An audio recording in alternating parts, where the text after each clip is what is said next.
नमस्कार। Hello friends. आज मैं आपको एक विशेष एक्टिविटी पर लेके जाता हूँ जो बिल्डिंग्स के अंदर में, हाई राइज बिल्डिंग्स के अंदर में मोस्ट नेग्लेक्टेड एक्टिविटीज़ होती हैं जिन पर कोई ज़्यादा ध्यान नहीं देते और जो एक नॉन टेक्निकली मैसन और कॉन्ट्रैक्टर्स ही काम करते हैं उस पर, कोई आर्किटेक्चरल इंजीनियर्स का उस पर कोई ज़्यादा ध्यान नहीं जाता है। तो मेजर एक्टिविटी कौन सी हैं? दो हैं। एक तो प्लम्बिंग्स वर्क्स होते हैं, जो प्लम्बिंग वर्क हैं टॉयलेट्स के अंदर में, हाई राइज बिल्डिंग्स हैं, शाफ्ट के अंदर में जो टॉयलेट्स के अंदर में जो ब्रिक, जो आपका प्लम्बिंग वर्क्स होते हैं उसके अंदर में जो मेटल के जो पाइप लगते हैं उसकी क्वालिटी, उसको जॉइंट्स, उसका किस तरह से उसका प्रेशर क्रिएट किया जाता है उसके अंदर में। तो वो वैसे तो वर्टिकल्स जो पाइप होते हैं वो तो बिल्डर्स का काम होता है, वो तो जनरली बिल्डर्स अपने हिसाब से करता है। बट हमारा काम है कि टॉयलेट्स के अंदर में जो हम अपनी फिटिंग्स कराते हैं उसको किस क्वालिटी का पाइप, कौन सी कंपनी का पाइप लेते हैं उसको विशेष रूप से उसको ध्यान रखना चाहिए। और 10 केजी 6 केजी का पाइप, 10 केजी के पाइप को यूज करना चाहिए, 10 केजी पर सेंटीमीटर स्क्वायर जो प्रेशर होता है उसमें, और उसका प्रॉपर उसका जॉइंट्स में कौन से एरलडाइड और फिक्स उसका जॉइंट्स को प्रॉपर फिक्स करके, और बेसिकली उसमें जब हम टॉयलेट्स के अंदर में फ्रेमिंग कर देते हैं तो उसको एक मशीन के द्वारा एक प्रेशर गेज मेंटेन करके कुछ दिनों तक के लिए रखना चाहिए, जिससे कि फर्दर कोई भी टाइल्स में लगने के बाद में कोई लीकेज ना हो। तो फ्रेंड्स, इसके साथ साथ सेकंड आइटम होता है आपका वाटर प्रूफिंग। वाटर प्रूफिंग भी हम कई तरह से होता है। वाटर प्रूफिंग एक तो टॉयलेट्स का होता है जो संकन एरिया होता है जिसके अंदर में पाइप्स बिछ जाते हैं, और दूसरा वाटर प्रूफिंग होता है टेरेस पे, जो टेरेस पे ब्रिक कोबा होता है और जो भी ओपन एरिया होते हैं उस पर। तो हम ब्रिक कोबा की बात करते हैं। ब्रिक कोबा के अंदर में फ्रेंड्स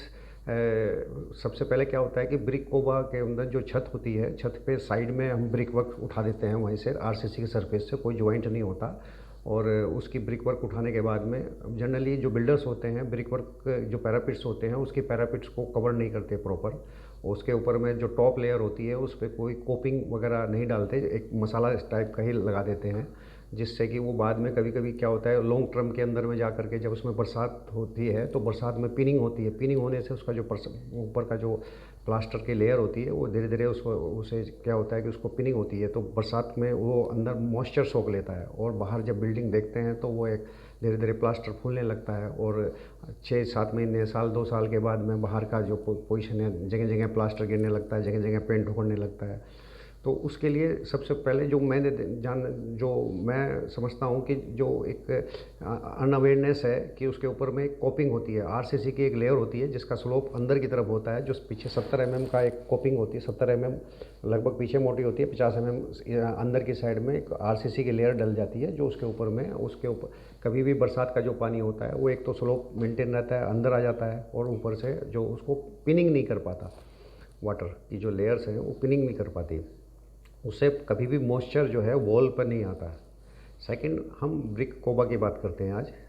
ब्रिक कोबा भी एक बहुत ही स्किल्स एक्टिविटी है जिसके अंदर में जनरली लोग जानते नहीं हैं कि उसकी जो एक्टिविटी है उसको कैसे मेंटेन रखते हैं। तो मैं आप ब्रिक कोबा की बात करता हूँ।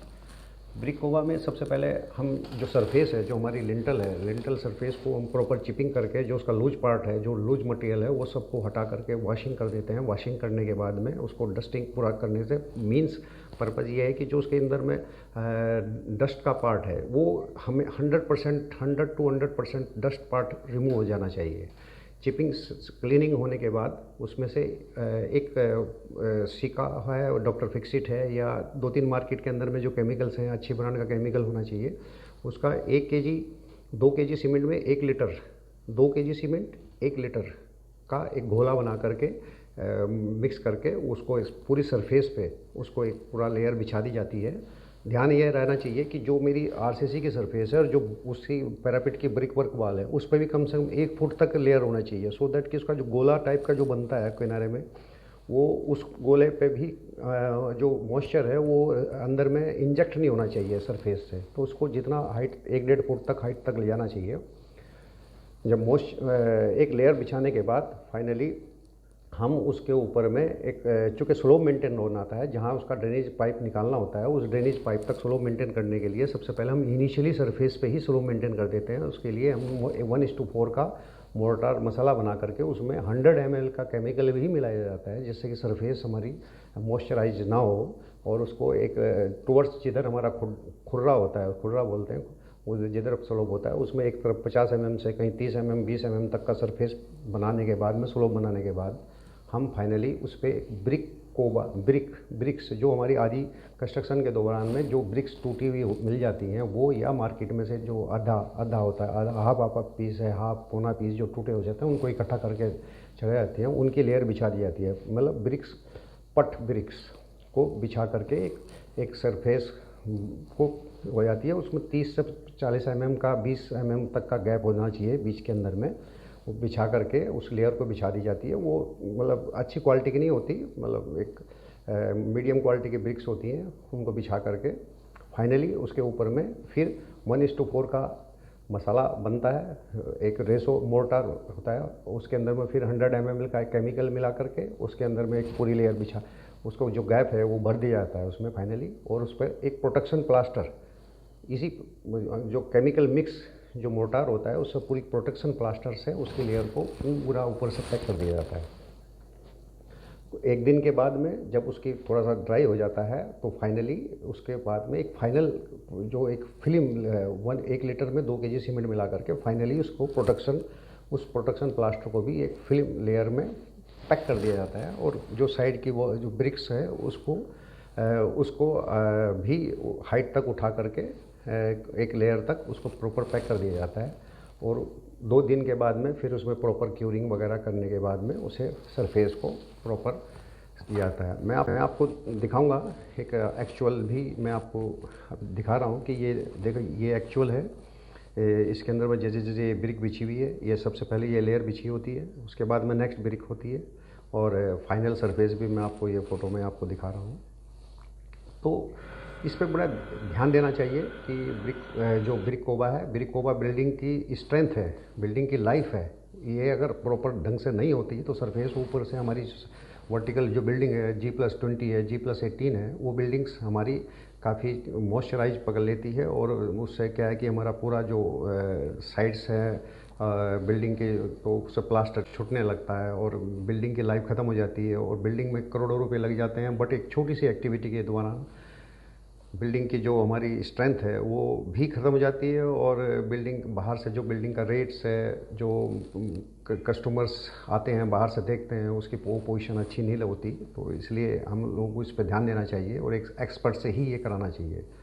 इसी तरह से जो हमारे टॉयलेट्स हैं उसका भी जो संकन पोर्शन है वो भी यही लेता है, उसमें ब्रिक बैट कोबा नहीं होता, बस उसमें सिर्फ यही होता है कि जो हमारी फ्रेमिंग, जो हमारा टॉयलेट्स के पाइप लगते हैं उसकी जब बॉटम में पाइप बिछा देते हैं, उसको पाइपों को प्रॉपर ज्वाइंट जब उसका टेस्टिंग हो जाए तो उसके जो ज्वाइंट्स पे उसको गोला टाइप का बना देते हैं जिससे कि वो फिक्स हो जाए। उसके बाद फाइनली फिर उसकी सरफेस को वही चिपिंग करके फाइनली, और वो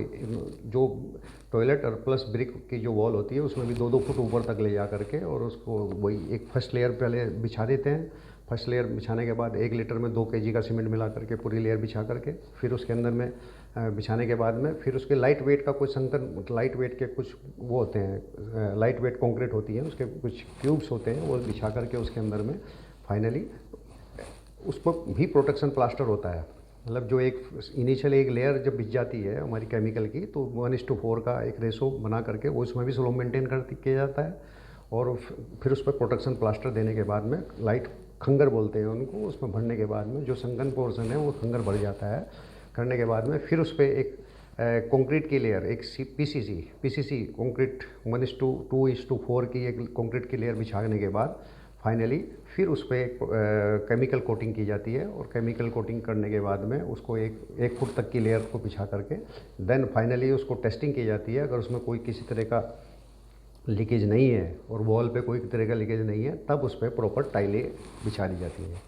टाइल बिछाने के बाद में भी जो हमारे जॉइंट्स हैं उसमें भी जनरली क्या होता है कि सिंपल सीमेंट्स और ग्राउट्स से ही हो जाते हैं, बट वो भी है आजकल नई टेक्नोलॉजी होती है, उसमें पॉलीमर ग्राउट से उसके जॉइंट्स बनने चाहिए। और जो मेटल्स हैं, कोई मेटल्स के नज़दीक में कोई दूसरा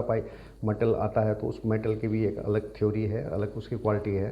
कि उसमें मतलब उसमें भी उसकी पूरी थीसिस है कि भाई कौन सा मेटल के साथ में कौन से मेटल का जॉइंट होना चाहिए, तो वो एक लंबा चैप्टर है। सो अभी तो हम दो चीज़ बात करते हैं कि